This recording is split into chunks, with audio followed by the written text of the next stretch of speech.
When dealing with random breaker trips in a newly wired house, a systematic approach is essential. Here's a breakdown of potential issues and troubleshooting steps. Firstly, check wiring continuity. Employ a multimeter to verify the continuity of the neutral, ground, and phase conductors throughout the problematic circuits. Carefully inspect all splices and connections, paying close attention to identifying any loose wires or signs of poor contact.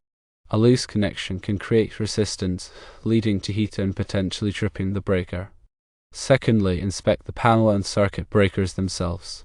Ensure all breakers are properly seated within the panel and that their terminals are adequately tightened. A loose breaker or connection can cause intermittent tripping. Also, check for any loose or damaged bus bars or connectors inside the panel. Damage within the panel can compromise the entire electrical system. Thirdly, inspect the load devices connected to the circuits.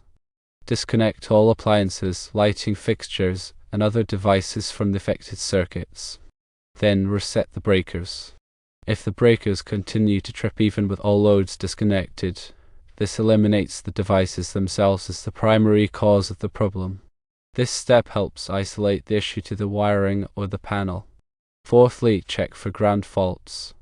Carefully inspect for any exposed or damaged wires that may be inadvertently contacting metal surfaces or other grounded elements.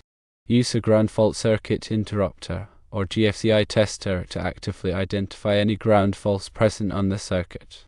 A ground fault occurs when current leaks to ground, causing the breaker to trip instantly. Fifthly, check for arcing or overheating. Visually inspect all wiring and connections for any signs of charred wires, burnt insulation, or discolored terminals. These are telltale signs of excessive heat and potential arcing. Additionally, use an infrared thermometer to detect any areas exhibiting excessive heat. Overheating indicates a problem that needs immediate attention. Sixthly, eliminate inductive loads as a potential source of the issue. If the circuit in question serves inductive loads, such as motors found in appliances or fluorescent light fixtures with ballast, these devices can sometimes cause voltage spikes when they start up or shut down. These spikes can momentarily overload the circuit and trigger the breaker. Disconnect these types of loads and observe whether the breakers continue to trip. Seventhly, check for harmonic distortion. Nonlinear loads, which include many electronic devices like computers, televisions, and some LED lighting, can introduce harmonic currents into the electrical system. These harmonic currents can potentially overload the circuit's neutral conductor or even the breaker itself, causing it to trip. To measure harmonic distortion accurately, use a power quality analyzer. This specialized tool will reveal the extent of harmonic distortion present on the circuit. Eighthly, inspect for loose neutral connections. A loose neutral connection can create voltage imbalances across different parts of the circuit and lead to erratic breaker tripping. Carefully check all neutral connections not only in the panel itself but also in all junction boxes, outlets, switches, and devices connected to the circuit. A loose neutral can be difficult to detect but is a common cause of tripping. Ninthly, check for parallel circuits. Be aware of any situations where there might be parallel circuits inadvertently connected to the same breaker. If there are, this can easily overload the circuit, especially if both circuits are drawing power simultaneously. Identify any such parallel circuits and isolate them to prevent overloading. Parallel circuits violate electrical codes and create a dangerous situation. Remember that electrical work can be dangerous, and if you are not comfortable performing these troubleshooting steps yourself, it is always best to contact a qualified electrician. Using a multimeter involves understanding electrical safety precautions and using the tool correctly to avoid shocks. When checking wiring continuity with a multimeter, set the meter to the continuity setting, often indicated by a diode symbol or an ohm symbol. Ensure the circuit is de-energized by switching off the breaker before testing. Place one probe of the multimeter on one end of the conductor and the other probe on the opposite end. A continuous tone or a reading close to 0 ohms indicates good continuity. If there is no tone or a high resistance reading, there is a break or poor connection in the conductor. When inspecting the panel and circuit breakers, visually examine the breakers for any signs of damage, such as cracks or discoloration. Ensure that the breakers are firmly seated in the panel and that the screws securing the wires to the breakers are tight. Loose connections can cause arcing and overheating, leading to breaker tripping.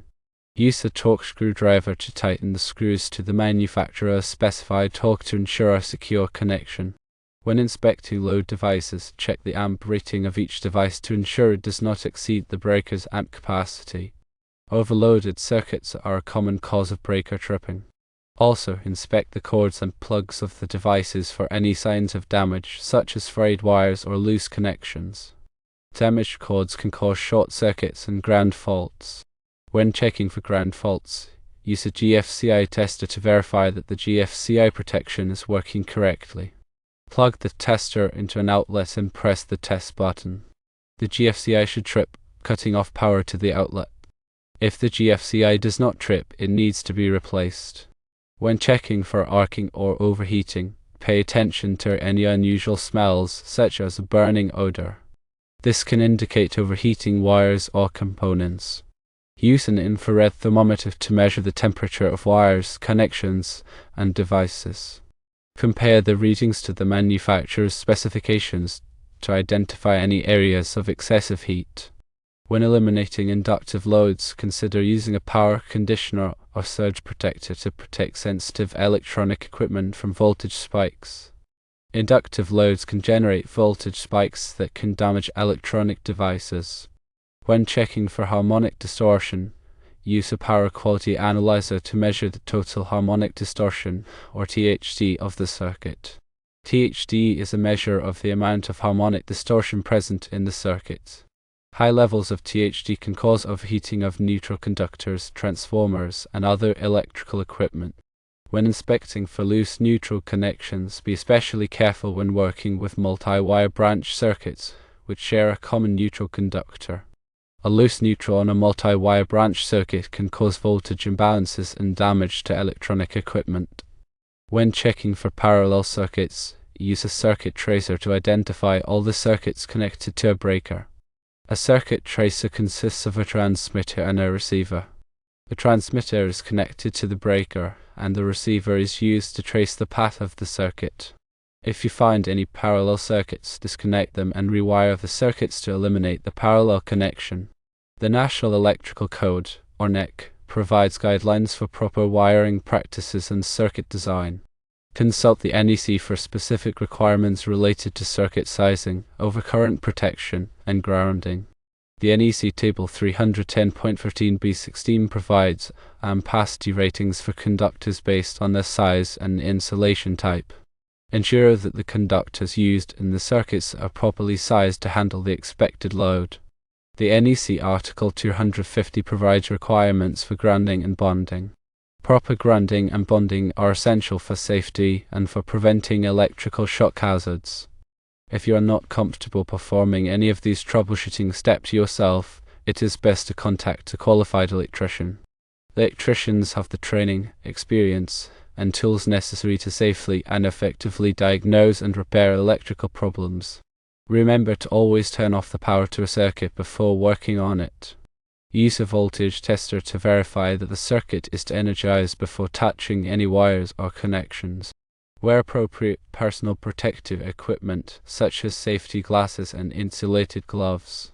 Working with electricity can be dangerous, so it is important to take precautions to protect yourself from electrical shock and other hazards. Finally, if all of your troubleshooting steps fail, contact a qualified electrician for a thorough inspection and diagnostic testing. Electricians possess specialized tools and expertise to pinpoint the source of the fault.